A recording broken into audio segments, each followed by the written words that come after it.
Well, Forest Park has 2 golf courses, a tennis center, a cricket field, soccer and rugby fields, baseball and softball diamonds, fishing ponds, an ice rink, a boathouse, but not one basketball court.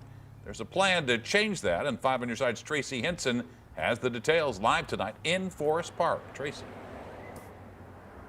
Alrighty, Mike, so if you want to play a game of pickup basketball, you might be able to next year. That would be behind the visitor center in an otherwise unused part of Forest Park. Till then, well, you'll be playing imaginary hoops, kind of like the Earlies did. You can play it with friends, a small pickup game at a park or something. It's just like a fun sport to do whenever. But the only way Emery is playing a pickup game at the park is if his dad brings the hoop. And I thought the easiest way to bring one in would simply be to attach it to my car.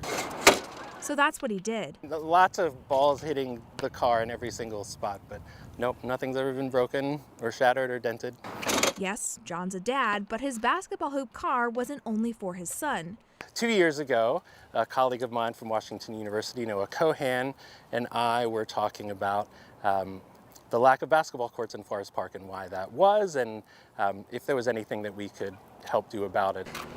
Being the visual artist that he was, the car basketball hoop was born, and so was an Instagram-based research and advocacy account, Whereas Hoops, dedicated to bringing the sport to St. Louis's crown jewel. Forest Park touts itself as an urban park, as a city park, and yet doesn't have the most popular sport in urban areas.